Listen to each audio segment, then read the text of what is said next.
झारखंड के चाईबासा जिले में पुलिस और सुरक्षा बलों के साथ हुई मुठभेड़ में 10 लाख रुपए का इनामी नक्सली जोनल कमांडर अमित हांसदा मारा गया है। यह मुठभेड़ गोइलकेरा थाना क्षेत्र के सरंडा जंगल में हुई। सुरक्षा बलों को खुफिया जानकारी मिली थी कि इलाके में माओवादी संगठन के सदस्य मौजूद हैं, जिसके बाद पुलिस और सीआरपीएफ की टीम ने तलाशी अभियान शुरू किया। नक्सलियों ने फायरिंग शुरू कर दी, जिसके बाद सुरक्षा बलों ने जवाबी कार्रवाई की। मुठभेड़ के बाद तलाशी अभियान में अमित हांसदा का शव और कुछ हथियार बरामद किए गए हैं। अमित हांसदा कई नक्सली घटनाओं में शामिल था और उस पर 10 लाख रुपए का इनाम घोषित था। सुरक्षा बलों के लिए ये एक बड़ी सफलता मानी जा रही है। इलाके में अभी भी तलाशी अभियान जारी है। इस मुठभेड़ में कुछ पुलिसकर्मी भी घायल हुए हैं। उन्हें अस्पताल में भर्ती कराया गया है। कुर्मी समाज ने अपनी पुरानी मांग को फिर से उठाते हुए कुर्मी जाति को अनुसूचित जनजाति एसटी की सूची में शामिल करने के लिए दिल्ली के जंतर मंतर पर बड़ा प्रदर्शन किया। इस प्रदर्शन में झारखंड, पश्चिम बंगाल और ओडिशा के कुर्मी समुदाय के लोग शामिल हुए। प्रदर्शनकारियों का कहना है कि 1950 में एक राजनीतिक साजिश के तहत कुर्मियों को अनुसूचित जनजाति की सूची से बाहर कर दिया गया, जबकि 1931 की जनगणना में उन्हें प्रिमिटिव ट्राइब के रूप में सूचीबद्ध किया गया था। वे अपनी मांगों को लेकर लगातार 75 वर्षों से आंदोलन कर रहे हैं। कुर्मी समाज ने केंद्र सरकार को चेतावनी दी है कि अगर उनकी मांगें जल्द पूरी नहीं हुई तो वे झारखंड में चक्का जाम और आर्थिक नाकेबंदी जैसा बड़ा आंदोलन शुरू करेंगे। उनका कहना है कि वे राजनीतिक रूप से जागरूक होंगे और केवल उन्हीं राजनीतिक दलों को वोट देंगे जो उनकी मांगों का समर्थन करते हैं।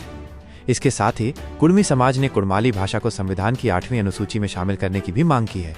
इस प्रदर्शन में कुर्मी संस्कृति और परंपराओं को दर्शाते हुए छऊ, झूमर और पैका जैसे पारंपरिक नृत्यों की भी प्रस्तुति दी गई। झारखंड के पलामू जिले में एक बेहद चौंकाने वाला मामला सामने आया है। यहाँ एक मां ने अपने 7 दिन के नवजात शिशु को कथित तौर पर 50,000 रुपए में बेच दिया। मां का कहना है कि उसने ये कदम अपने पति के इलाज के लिए उठाया। ये मामला तब सामने आया जब एक स्वास्थ्यकर्मी ने इसकी सूचना दी। स्वास्थ्यकर्मी के अनुसार मां को नवजात के साथ सामुदायिक स्वास्थ्य केंद्र में देखा गया था, लेकिन कुछ दिन बाद बच्चा गायब था। पूछताछ करने पर उसने बताया कि उसने बच्चे को बेच दिया है। इस घटना के बाद झारखंड के मुख्यमंत्री हेमंत सोरेन ने मामले का संज्ञान लिया और पलामू के उपायुक्त डीसी को तत्काल जांच के आदेश दिए हैं। उन्होंने डीसी से इस मामले की पूरी रिपोर्ट मांगी है और दोषी पाए जाने वालों के खिलाफ सख्त कार्रवाई करने का निर्देश दिया है। बच्ची की मां, जो गरीबी और बीमारी से जूझ रही थी, ने कथित तौर पर मेदिनी नगर में एक व्यक्ति से 50,000 रुपए लिए और बदले में अपनी बच्ची उसे सौंप दी। पुलिस ने बच्ची को बेचने वाली मां और खरीदने वाले दोनों को हिरासत में ले लिया है और उनसे पूछताछ की जा रही है। झारखंड के गढ़वा जिले में एक दिल दहला देने वाली घटना सामने आई है, जहां एक युवक ने अपनी प्रेमिका की चाकू मारकर हत्या कर दी और फिर खुद को भी गोली मारकर आत्महत्या कर ली।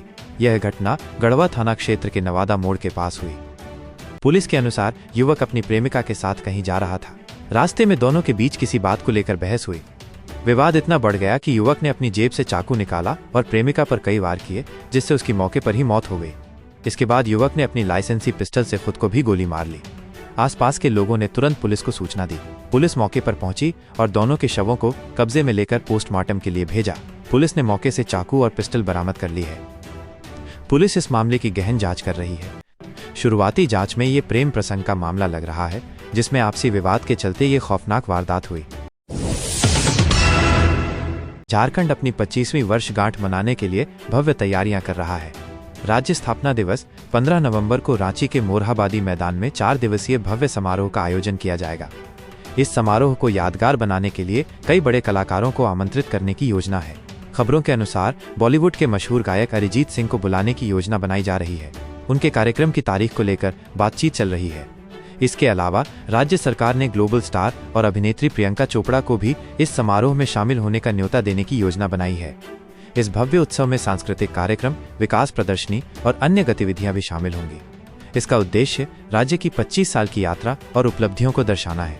इस आयोजन में झारखंड की संस्कृति, परंपरा और कला को भी प्रमुखता दी जाएगी।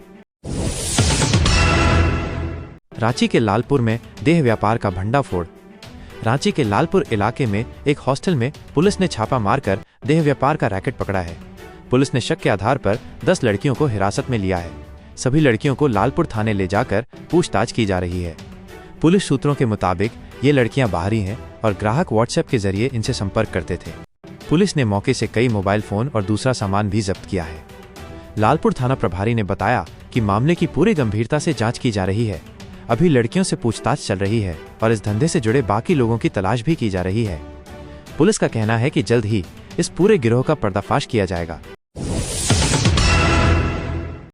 निलंबित आईएएस अधिकारी विनय कुमार चौबे को हजारीबाग के खास महल जमीन घोटाले के मामले में पूछताछ के लिए रांची लाया गया था, जहां पूछताछ के दौरान उनकी तबीयत खराब हो गई और उन्हें रिम्स राजेंद्र आयुर्विज्ञान संस्थान रेफर किया गया। चौबे पर आरोप है कि जब वो 2008 से 2010 के बीच हजारीबाग के डीसी जिलाधिकारी थे, तब खास महल की 2.75 एकड़ जमीन के फर्जी दस्तावेज तैयार कर 23 निजी लोगों को बेच दिए गए थे। इस मामले में एंटी करप्शन ब्यूरो एसीबी ने जांच शुरू की, जिसमें विनय कुमार चौबे की संलिप्तता के प्रमाण मिले। वर्तमान में वो शराब घोटाले के एक अन्य मामले में न्यायिक हिरासत में है, जिसके कारण उन्हें निलंबित भी किया गया है। चौबे की गिरफ्तारी शराब घोटाले में मई 2025 में हुई थी। ये पहली बार नहीं है कि उनकी तबीयत खराब हुई है। शराब घोटाले में गिरफ्तारी के बाद भी उन्हें किडनी की समस्या और हाई ब्लड प्रेशर के कारण रिम्स में भर्ती कराया गया था। चुनावी रणनीतिकार से नेता बने प्रशांत किशोर ने बिहार विधानसभा चुनाव से पहले बड़ा दावा किया है। उनका कहना है कि मुख्यमंत्री नीतीश कुमार जिस भी उम्मीदवार को टिकट देंगे उसकी हार तय है। उन्होंने ये भी कहा है कि नवंबर के बाद बिहार में एक नई व्यवस्था बनेगी। प्रशांत किशोर ने ये बयान बिहार में चल रही अपनी जन सुराज पदयात्रा के दौरान दिया है। उन्होंने नीतीश कुमार के नेतृत्व पर सीधा हमला बोलते हुए कहा है कि जनता उनसे नाराज है और उनके उम्मीदवार को स्वीकार नहीं करेगी। जनता को संबोधित करते हुए प्रशांत किशोर ने यह भी कहा है कि बिहार के लोगों को अब जाति और धर्म के बजाय शिक्षा, रोजगार और विकास के मुद्दे पर वोट करना चाहिए। उन्होंने कहा कि जन सुराज का उद्देश्य बिहार में एक नई राजनीतिक व्यवस्था लाना है जो भ्रष्टाचार और अपराध से मुक्त हो। उन्होंने दावा किया है कि अगर जन सुराज की सरकार बनती है तो बिहार के 100 सबसे भ्रष्ट नेताओं और अधिकारियों को जेल भेजा जाएगा और उनके परिवार से लूटा हुआ पैसा वसूला जाएगा। ये बयान ऐसे समय में आया है जब बिहार में विधानसभा चुनाव नजदीक हैं और राजनीतिक सरगर्मी तेज हो गई है। प्रशांत किशोर और उनकी जन सुराज पार्टी ने कई महीनों से बिहार में पदयात्रा कर लोगों से सीधा संपर्क साधा है। स्वास्थ्य मंत्री इरफान अंसारी ने भाजपा को झारखंड की प्रगति में सबसे बड़ी बाधा बताया है। उन्होंने आरोप लगाया कि भाजपा ने झारखंड की पहचान और संस्कृति को कुचलने का काम किया है और समाज में विभाजन पैदा किया है। अंसारी ने कहा कि मुख्यमंत्री हेमंत सोरेन के नेतृत्व में सरकार राज्य के विकास के लिए लगातार काम कर रही है, जिससे भाजपा चिंतित है। उन्होंने जनता से भाजपा की फूट डालो और राज करो की राजनीति को समझने और उसका विरोध करने की अपील की। बोकारो पुलिस ने जरेडी और कसमार में 3 घरों में हुई चोरी के मामले में 5 आरोपियों को गिरफ्तार किया है। गिरफ्तार किए गए लोगों में 3 सगे भाई शामिल हैं। पुलिस ने आरोपियों से चोरी किए गए 1.5 लाख रुपए के गहने और अन्य सामान बरामद किए हैं। पुलिस अधीक्षक हरविंदर सिंह ने बताया कि चोरों ने 27 अगस्त की रात को घरों के ताले तोड़कर चोरी की घटना को अंजाम दिया था। झारखंड मुक्ति मोर्चा झामुमो बिहार विधानसभा चुनाव की तैयारियों में जुट गया है। पार्टी का ध्यान राजद और अन्य सहयोगी दलों के साथ अपने गठबंधन को मजबूत करने पर है। झामुमो झारखंड से सटे बिहार के उन क्षेत्रों में अपनी पकड़ मजबूत करना चाहता है जहां आदिवासी और पिछड़े वर्ग के मतदाताओं की संख्या अधिक है। पार्टी सीटों के बंटवारे और उम्मीदवारों के चयन में सावधानी बरत रही है। देवघर के देवीपुर में किरण हांसदा नाम की एक महिला की हत्या कर उसके शव को जमीन में दफना दिया गया था। मृतका के भाई ने आरोप लगाया है कि डायन होने के शक में उसकी बहन की हत्या की गई है। पुलिस ने शव को बरामद कर लिया है और मामले की जांच शुरू कर दी है। पुलिस को संदेह है कि हत्या का कारण पारिवारिक विवाद हो सकता है। आरोपी घटना के बाद से फरार हैं और पुलिस उन्हें पकड़ने की कोशिश कर रही है। जामताड़ा में शनिवार को स्वास्थ्य मंत्री डॉक्टर इरफान अंसारी ने नवनिर्मित जिला नियंत्रण कक्ष का उद्घाटन किया। इस मौके पर 20 हाईटेक बाइक पेट्रोलिंग दस्ता और पिंक पेट्रोलिंग टीम को हरी झंडी दिखाकर रवाना किया गया। मंत्री अंसारी ने जामताड़ा पुलिस को और अधिक हाईटेक बनाने पर जोर दिया और नागरिकों से पुलिस का सहयोग करने की अपील की।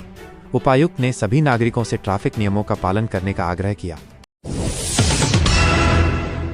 झारखंड प्रदेश कांग्रेस कमेटी के विभिन्न पदों के लिए 1000 से ज्यादा आवेदन प्राप्त हुए हैं।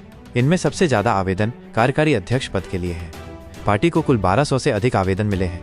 संगठन सृजन अभियान के तहत कुछ नेताओं ने सभी पदों के लिए आवेदन किया है, जबकि विधायकों और पूर्व विधायकों ने अभी तक किसी भी पद के लिए दावेदारी नहीं की है।